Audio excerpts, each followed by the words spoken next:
Halo guys, kembali lagi dengan saya Kalima Sada dari Akademi Kripto. Di video kali ini kita akan menyajikan materi yang mungkin sedikit berbeda, di mana kali ini kita akan membahas mengenai pengantar ekonomi. Mungkin ini akan menjadi series beberapa video yang mana teman-teman pasti bertanya, ini Akademi Kripto tapi kok yang diomongin ekonomi. Jadi pada dasarnya teman-teman, ketika kita ingin mencapai yang namanya kesuksesan finansial, ada hal lain yang harus kita pelajari, yaitu adalah literasi finansial.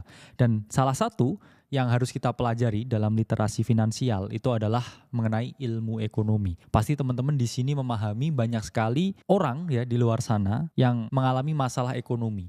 Itulah mengapa ketika kita mendalami ilmunya, harapannya tidak akan ada lagi masalah ekonomi. Dan di sini pasti akan meningkatkan literasi keuangan yang teman-teman miliki.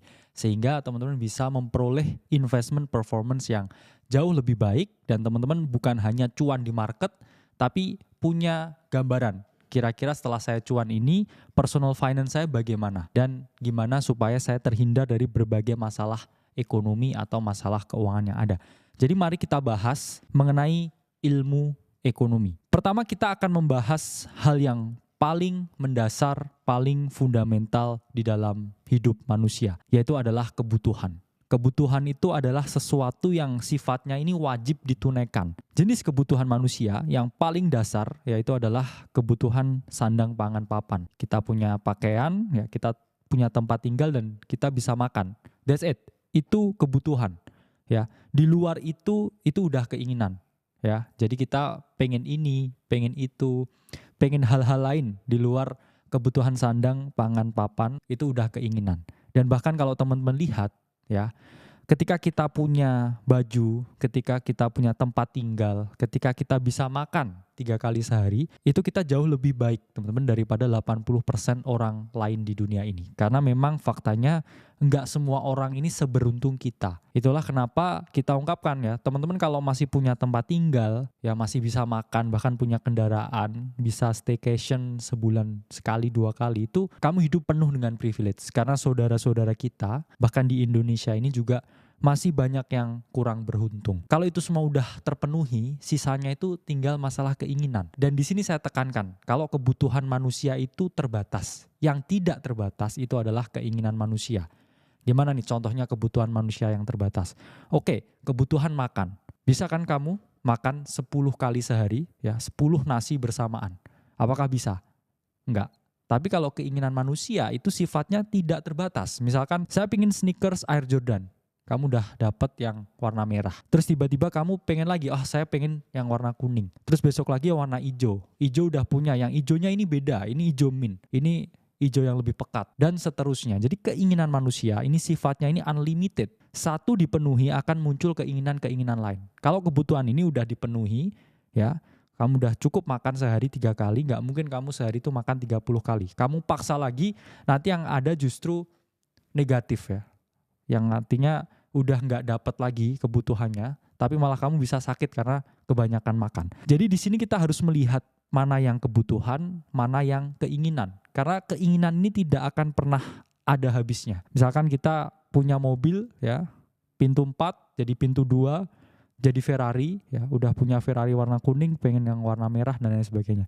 Udah punya rumah mewah ya di daerah elit di Jakarta, sekarang pengennya apartemen. Apartemennya udah dapet, apartemennya pengen lebih luas lagi, lebih tinggi lagi lantainya. Itu adalah keinginan-keinginan manusia yang memang kalau dipenuhi, ya itu nggak ada habisnya. Itulah kenapa kita kalau bilang semakin kaya seseorang, itu pikirannya itu semakin tidak rasional. Kebutuhan sudah ada semua, ya. Keinginan pun semakin tidak karu-karuan ya. Yang mana setelah satu terpenuhi itu selalu muncul keinginan-keinginan yang baru. Dan itulah hal yang sangat manusiawi sebenarnya dalam fisiologi manusia. Jadi kalau kita ngomong, memang keinginan ini sifatnya tidak terbatas dan saya percaya ya bahwa dosa terbesar dari semua umat manusia itu adalah menginginkan sesuatu. Dan keinginan itu adalah sumber masalah. Yang mana masalah ekonomi dan segala hal yang ada di dunia ini selalu bersumber pada keinginan. Jadi kalau kita memang pengen frugal living, ya meskipun itu juga bertentangan juga dengan sebagian orang, ya kita penuhi aja kebutuhan dan kita juga taker mana keinginan yang harus kita tunaikan dan mana yang enggak. Karena ketika semuanya dipenuhi ya, Ini akan muncul keinginan-keinginan baru karena keinginan itu sifatnya tidak terbatas. Jadi pahami mana kebutuhan dan juga mana keinginan. Nah, di sini mulai seru ya. Kita akan membahas masalahnya, yaitu adalah kelangkaan. Di mana kelangkaan ini terjadi karena sumber daya alam, sumber daya manusia, sumber daya modal yang ada di dunia ini terbatas. Sehingga tidak bisa memenuhi keinginan seluruh umat manusia yang ada. Contohnya mungkin mobil mewah ya, Ferrari.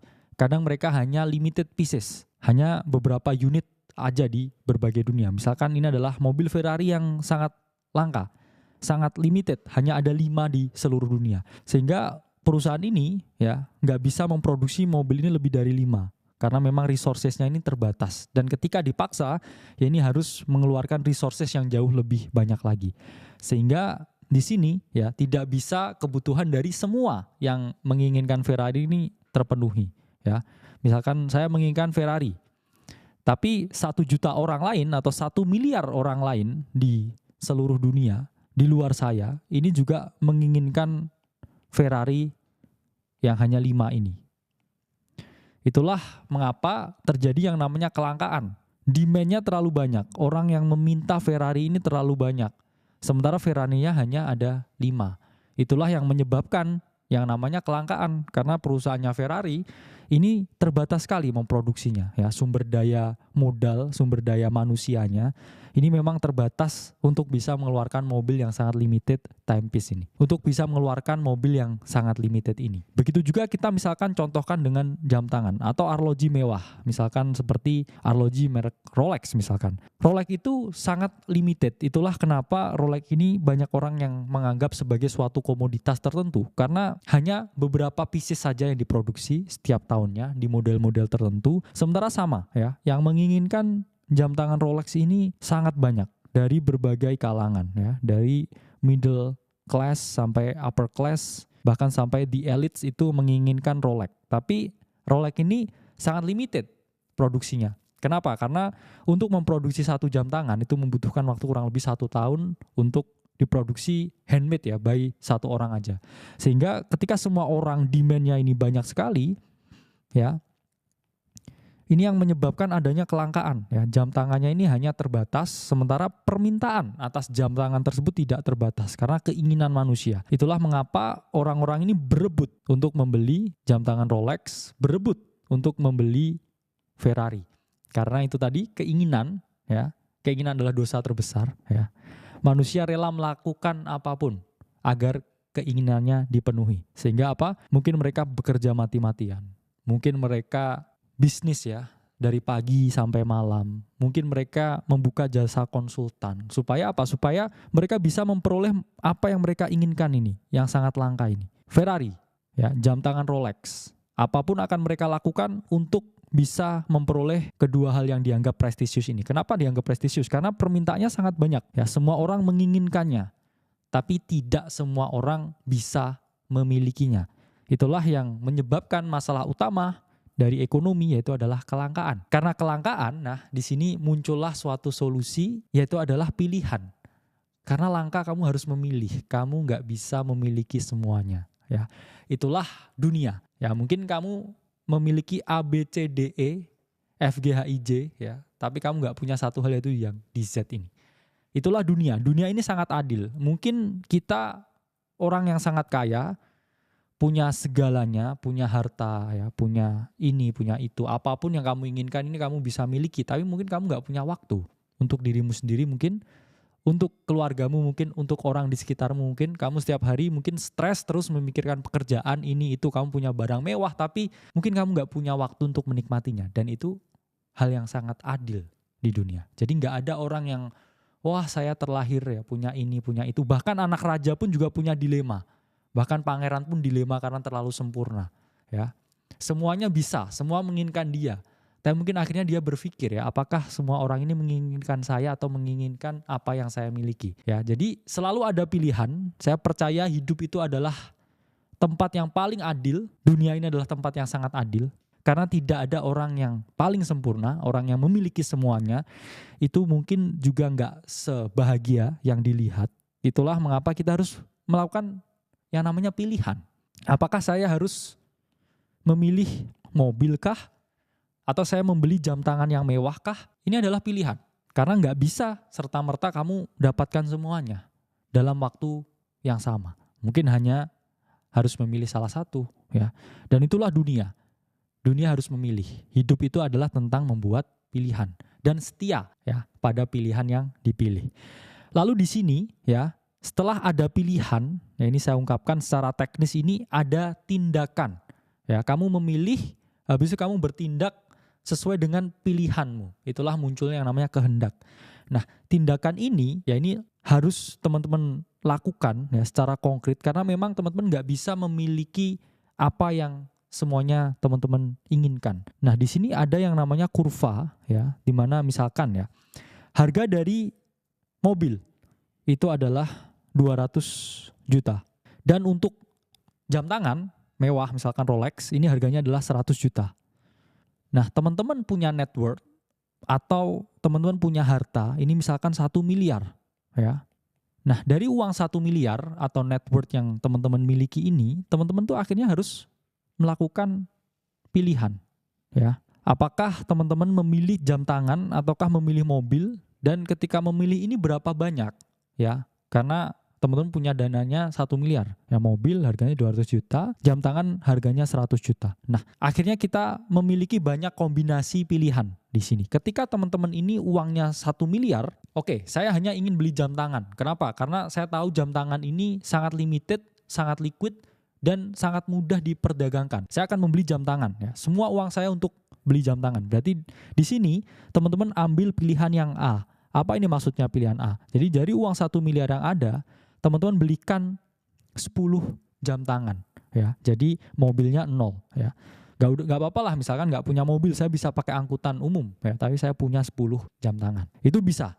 Atau ketika teman-teman berpikir, ya, yang lebih out of the box, oke, saya gak mau jam tangan, saya mau beli 5 mobil mewah. Terus saya sewakan mobil tersebut lumayan buat dapat passive income. Di sini teman-teman ambil pilihan yang F, di mana teman-teman membeli 5 mobil, ya, dan juga 0 jam tangan. Ya, ini trade off yang harus teman-teman lakukan, ya. Misalkan teman-teman punya 5 mobil.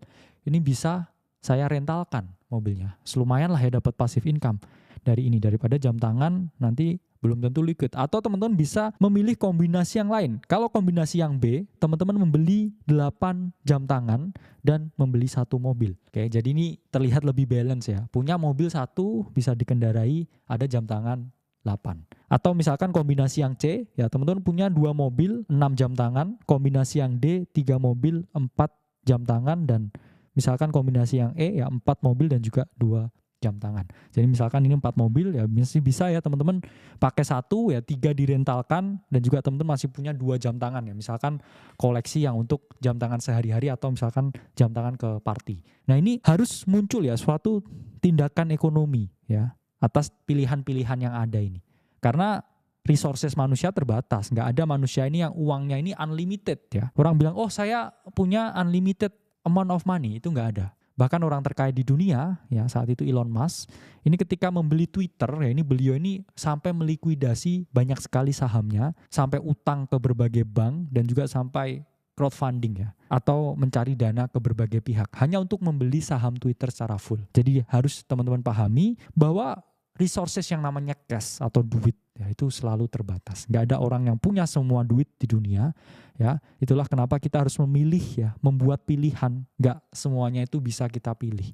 Ini berlaku dalam bidang apapun. Misalkan saya mau ikut kursus atau mau kuliah atau mau bekerja, ya. Nggak bisa kamu pilih semuanya dalam satu waktu yang sama. Mungkin bisa semuanya, tapi harus mengorbankan dengan kurva seperti ini, ya. Jadi misalkan teman-teman, oke, saya mau kuliah, tapi saya juga mau kerja. Ya, ini pasti ada waktu yang dikorbankan. Misalkan itu yang dikorbankan teman-teman kehidupan pribadinya.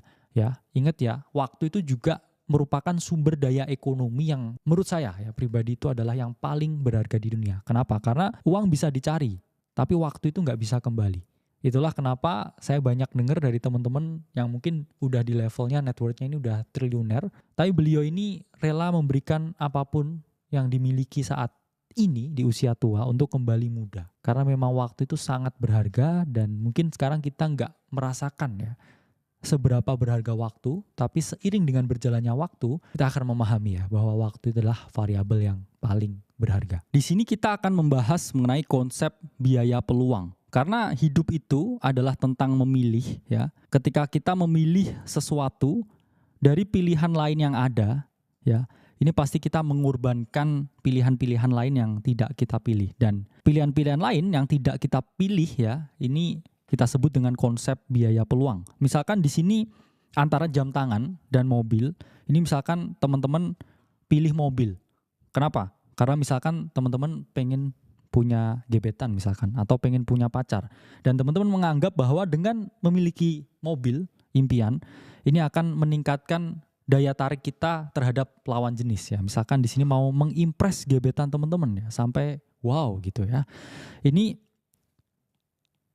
yang hilang itu adalah ketika teman-teman tidak memilih jam tangan ya. Jadi teman-teman memilih mobil supaya diimpress ya, atau mendapatkan poin plus dari gebetan ketika teman-teman ini ingin ya memiliki rasa percaya diri yang lebih ya di depan pasangan atau di depan gebetan, sehingga teman-teman memilih mobil, sehingga yang hilang yaitu adalah pilihan lain, yaitu adalah jam tangan.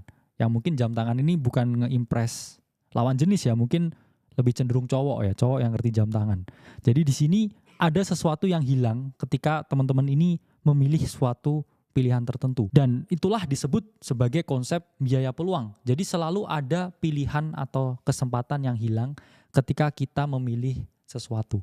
Dan itu adalah trade-off. Dan di dalam ekonomi ya, itu kita melihat mana peluang dan juga mana pilihan yang terbaik yang memberikan manfaat tertinggi di hidup kita. Nah, dari pemaparan di atas, akhirnya kita bisa mendefinisikan ilmu ekonomi yang mana secara definisi setiap orang ini pasti punya definisi-definisi menurut pandangan mereka pribadi. Dan ini adalah definisi ilmu ekonomi ya menurut saya dari berbagai teori, dari berbagai pemaparan, dari berbagai pengamatan yang terjadi selama hidup saya definisikan ilmu ekonomi yaitu adalah ilmu atau seni untuk memilih atas sumber daya yang terbatas guna memperoleh tujuan tertentu dalam kehidupan. Jadi harus digarisbawahi ya teman-teman, ini adalah seni untuk memilih. Karena ketika kita memilih sesuatu itu ada pilihan lain yang kita korbankan, ada biaya peluang yang hilang. Dan di sini kita harus memperoleh mana yang terbaik untuk hidup kita,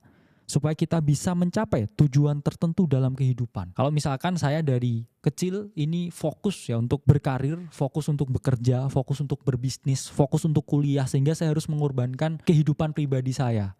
Yang mana saya nggak punya waktu buat nongkrong sama temen dan lain sebagainya. Jadi pagi kuliah, siang bisnis, malam kerja ya. Itu yang saya lakukan selama bertahun-tahun. Sampai akhirnya saya memperoleh wealth ya di usia tertentu dan di jumlah tertentu. Itu karena saya mengorbankan banyak hal dalam kehidupan saya. Dan akhirnya saya memilih pilihan yang saya lakukan ini. Jadi hidup itu tentang memilih. Hidup itu adalah tempat yang adil, yang sangat demokratis, karena kita selalu diberi pilihan di hidup ini. Jadi ini bukan zaman dulu lagi ya, di mana kita harus dipaksa ya, jadi ini, jadi itu. Harus sesuai dengan standar tertentu di kehidupan. Kehidupan ini tentang memilih dan setia terhadap pilihan yang teman-teman buat. Itu yang lebih berat. Jadi ilmu ekonomi dari abad ke abad ya, zaman ke zaman, ini selalu mengalami perkembangan yang sangat pesat. Di mana kita mengenal ya ilmu ekonomi pada zaman kuno. Ya ini misalkan contohnya ya ketika di zaman Mesir kuno.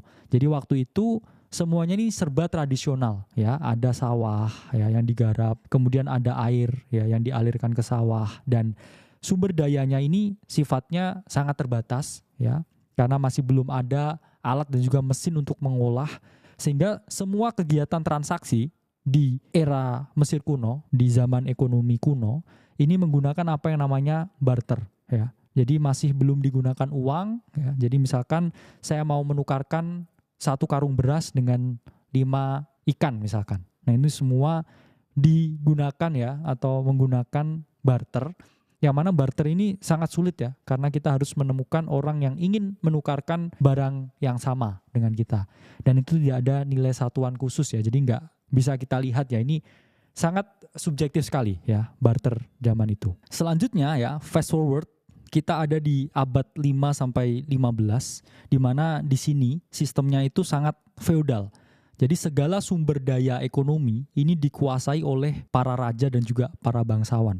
Jadi para raja dan juga para bangsawan ini mengendalikan semua sumber ekonomi yang ada di masyarakat. Jadi semuanya di sini peraturannya dan segala jenis kebijakannya ini dikhususkan untuk menguntungkan ya para raja dan juga para bangsawan ketika kita ada di abad pertengahan ini. Nah, karena semua sifatnya di abad pertengahan ini sangat tersentral ya terhadap para penguasa dan juga para raja, akhirnya tidak terjadi distribusi ekonomi yang baik. Sehingga di abad 14 ini terjadi yang namanya wabah hitam atau Black Death, di mana itu menewaskan ya banyak sekali populasi manusia saat itu karena semua warga ini kelaparan dan terkena penyakit yang menyebabkan turunnya populasi dengan jumlah yang sangat signifikan. Nah, kemudian Black Death di abad ke-14 itu akhirnya membawa kita ke era merkantilisme di abad 16 sampai 18, di mana pada saat itu negara memahami pentingnya kedaulatan dan juga ketahanan pangan. Dan sehingga pada saat itu negara-negara ini mengurangi ya semua aktivitas impor dan juga meningkatkan kedaulatan ekonomi rakyat ya. Jadi semua ini lebih dipikir lagi bagaimana ya supaya tidak terjadi Black Death lagi. Jadi ketahanan pangan ditingkatkan ya dan juga segala aktivitas impor ini pada saat itu dibatasi. Nah, ketahanan pada era merkantilisme ini lebih ditekankan pada tingginya ekspor ya daripada impor.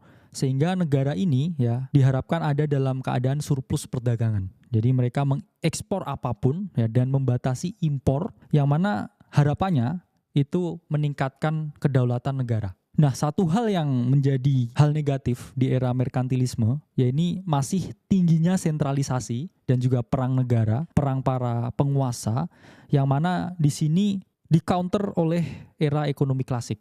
Jadi di era ekonomi klasik yang dipopulerkan oleh Adam Smith pada abad ke-19. Di sini mulai ditekankan lagi ya pengaruh-pengaruh dari individu. Jadi di sini udah mulai dilepas ya yang awalnya tersentral oleh para penguasa, oleh negara ke individu-individu. Dan di sini Adam Smith ini menekankan pada pentingnya kebebasan individu untuk memiliki akses terhadap sumber daya. Yang mana Adam Smith ini berpendapat bahwa ketika semua ini dikembalikan ke masing-masing individu atau istilahnya dilepas ke pasar, ini akan terjadi sesuatu yang namanya the invisible hand. Karena Adam Smith ini beranggapan ya di era ekonomi klasik ini bahwa ketika semua orang ini menyelesaikan masalahnya sendiri, akan terjadi yang namanya permintaan dan juga penawaran yang secara otomatis di pasar ini akan menyelesaikan masalahnya sendiri.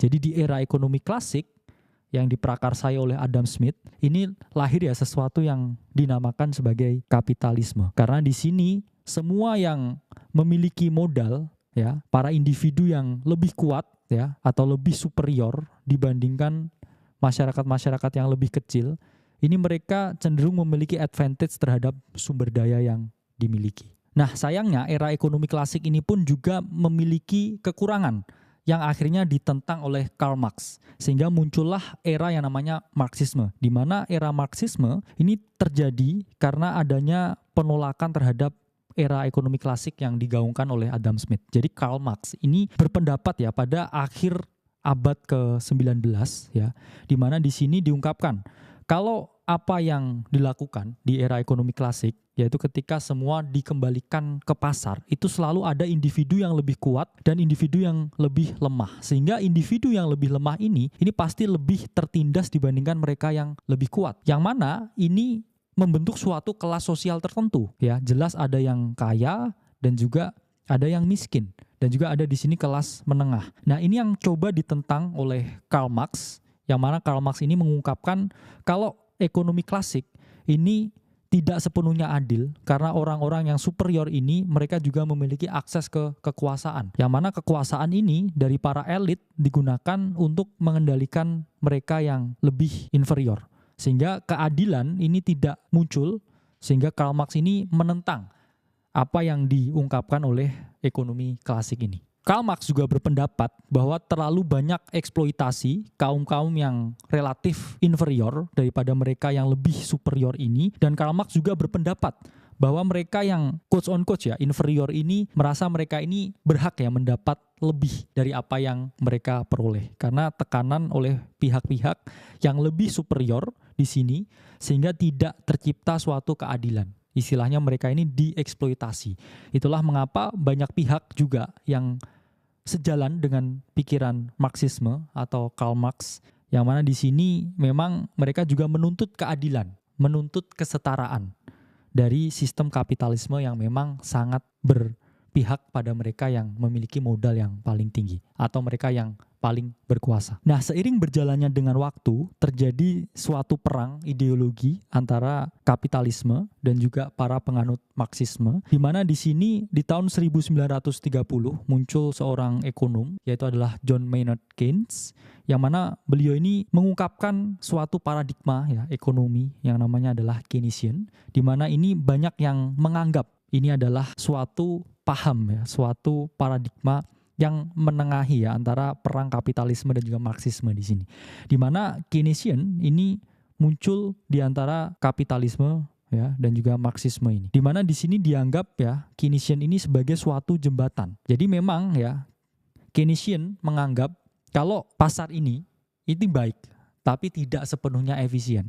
Itulah mengapa di sini Keynesian mengungkapkan harus ada peran pihak ketiga. Yang mana pihak ketiga ini adalah government. Jadi antara hubungan dari pasar, permintaan dan juga penawaran, ya, permintaan dan juga penawaran, ini harus ada pihak ketiga ya atau yang mana adanya regulator. Di mana regulator ini harapannya adalah meningkatkan efisiensi dan juga tingginya eksploitasi ketika semua ini pure dilimpahkan ke pasar. Kalau dilimpahkan di pasar pasti yang memiliki sumber daya paling tinggi ini mereka akan selalu menang dan terjadi eksploitasi yang sangat tidak wajar. Namun kita pun juga tidak bisa memungkiri fakta bahwa ketika adanya kapitalisme yang tinggi, manusia ini juga memiliki kecenderungan untuk berusaha sekeras mungkin. Sehingga Keynesian di sini lebih menekankan adanya pihak ketiga, yang mana ini adalah government, di mana government harus memberikan dan juga membuat kebijakan yang paling adil supaya tidak terjadi eksploitasi yang berlebihan di era ekonomi pasar yang mungkin ya sampai modern saat ini juga kita lihat terjadi di dunia yang ada saat ini. Meskipun demikian tidak ada yang paling perfect ya. Karena itu tadi ya, ekonomi itu adalah seni. Saya bilang seni kenapa? Karena tidak ada orang yang selalu diuntungkan atau selalu dirugikan. Kita sebagai manusia itu hanya di tengah-tengah ya antara merasa untung atau merasa rugi dan nilai itu juga sangat subjektif. Itulah mengapa ya sejarah ilmu ekonomi sampai kita mengenal ya ekonomi modern yang ada saat ini memang tidak ada ya yang paling kapitalisme ya, tidak ada yang paling Marxisme. Kita semua manusia hidup di tengah-tengahnya dan hal yang paling penting yang harus kita tekankan itu adalah keseimbangan. Bukan hanya keseimbangan ekonomi tapi juga keseimbangan sosial yang mana setiap individu harus memilikinya. Sehingga di sini kita akan membahas lingkup ekonomi, di mana lingkup ekonomi itu ada lingkup ekonomi mikro dan juga lingkup ekonomi makro. Jadi lingkup ekonomi mikro ini terkait dengan permintaan dan penawaran, terkait dengan pasar, terkait dengan rumah tangga produsen dan juga rumah tangga konsumen. Mereka yang membuat produk dan juga mereka yang menikmati produk. Tapi di sini lingkup ekonomi makro ini terkait dengan pihak ya, ketiga atau government atau mereka yang mempengaruhi kebijakan. Ya, kalau kebijakan kita ngomong bisa ada kebijakan moneter dan juga kebijakan fiskal yang tujuannya mengatur lingkup ekonomi mikro. Jadi memang ekonomi mikro ini terjadi di setiap individu ya, interconnected dari manusia ke manusia dalam satu sistem negara dan di sini ya kebijakan ekonomi makro ini adalah yang mengatur ya wadah yang paling luas supaya mikro ini tetap berjalan dan tidak mengalami apa yang namanya kemacetan. Karena memang kalau pasar ini ya, mikro antar manusia ini dibiarkan ya pasti ada orang yang nakal ya. Ada orang yang tidak sesuai dengan prinsip-prinsip yang harusnya dilakukan dan kebijakan makro ini mengatur secara holistik ya supaya ini bisa lebih luas lagi, lebih terjalin lagi dan hubungannya juga bisa lebih baik lagi secara keseluruhan, secara holistik. Dan kalau kita melihat flow ekonomi itu sebenarnya sangat amat sederhana, yaitu adanya input yang diolah menjadi output. Jadi input itu adalah sumber daya, faktor-faktor produksi, tenaga, ya, bahan baku, mesin yang kemudian diolah menjadi suatu output. Misalkan di sini inputnya, bahan mentahnya ini adalah emas. Emas ini outputnya bisa jadi jam tangan emas yang full 18 karat misalkan. Nah, ini di tengah-tengah proses ini terjadi yang namanya proses produksi, yaitu adalah merubah input menjadi output. Dan di sini ya perannya ini adalah 3, yaitu adalah produsen, distributor, dan juga konsumen. Jadi produsen ini yang membuat barangnya ini, ya, kemudian sales ini yang melakukan proses distribusi, dan kita semua yang mengkonsumsi produknya. Tapi pasti timbul pertanyaan, enak banget ya kita mengkonsumsi, tapi apakah kita juga memberikan kontribusi? Itu jawabannya jelas ya. Jadi kita para konsumen ini juga memberikan distribusi sumber daya kita ke para produsen. Jadi kan kita menyetorkan waktu kita untuk bekerja. Kita menyetorkan modal kita terhadap pasar. Kita juga menyetorkan tenaga kita untuk kita memperoleh sumber daya ya yang namanya uang atau capital, yang mana itu kita belikan berbagai barang dan jasa. Jadi kita juga memberikan sumber kita ya, input kita kepada rumah tangga produsen. Nah, kita juga memberikan input kita yang mana kita ini disebut ya sebagai rumah tangga konsumen ke rumah tangga produsen. Jadi ini adalah proses tukar menukar ya barang dan jasa. Lu punya apa, gua punya apa. Jadi ekonomi itu tentang seperti itu ya. Saya punya waktu, saya punya tenaga, saya punya kecerdasan ya, akan saya berikan ke masyarakat, ke perusahaan, dan imbal baliknya saya memperoleh ya yang namanya uang. Terus uang itu saya belikan barang dan jasa. Gak ada ya flow ekonomi yang mana semuanya ini gratis, itu impossible. Jadi gak ada makan siang yang gratis. Kita pun juga mencurahkan ya, memberikan apa yang kita miliki supaya kita juga memperoleh juga apa yang kita inginkan. Jadi hidup itu adalah tentang memberi dan juga menerima, tapi jangan sampai kita ini terlalu banyak menerima tanpa memberi. Jadilah orang yang lebih baik memberi daripada terlalu banyak menerima. Ya, itulah mengapa manusia pada dasarnya harus selalu lebih banyak memberikan sesuatu daripada menerima sesuatu. Karena itu tidak akan balance di dalam kehidupan kalau kita hanya meminta terus, meminta, menuntut. Ya, minta dikasihani. Itu tidak akan bisa jalan flow ekonominya. Yang benar apa? Kita memberi 10, ya kita hanya meminta 2 atau 3. Kalau terjadi seperti itu ya, flow ekonomi ini akan meningkat dengan sangat drastis ya, dan juga tidak ada yang namanya pengangguran ya, tidak ada yang namanya PHK, tidak ada yang namanya kejahatan ya, terus penyimpangan dan lain sebagainya, sehingga tidak ada kesenjangan ketika semua orang itu fokusnya memberi. Saya akan memberi yang terbaik. Meskipun saya bekerja di suatu company, saya akan bekerja sampai malam.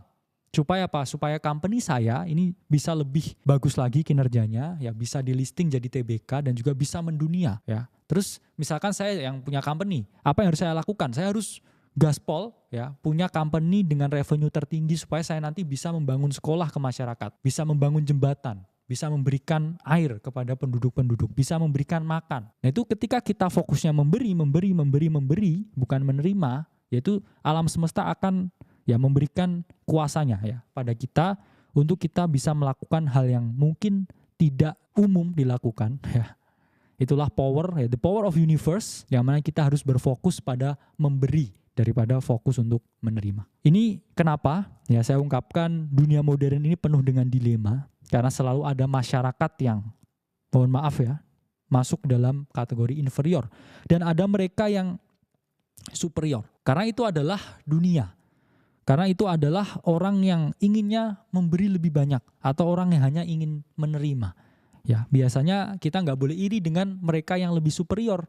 Karena kita nggak tahu pengorbanannya, nggak tahu perjuangannya, nggak tahu struggle-nya, nggak tahu prosesnya, tapi kita hanya melihat dan menghakimi. Padahal mungkin orang yang superior ini hidupnya benar-benar didedikasikan khusus untuk memberi kepada mereka yang hanya menerima. Ya, jadi memang dunia ini sangat adil, ya sebenarnya sangat amat adil, dan dunia ini selalu di-reward atau selalu me-reward orang yang memang fokusnya untuk memberi supaya mereka menjadi yang lebih superior. Itulah mengapa ya kita nggak bisa menyalahkan keadaan, kita hanya bisa melihat keadaan secara holistik, secara adil, dan kita secara objektif harus melakukan apa.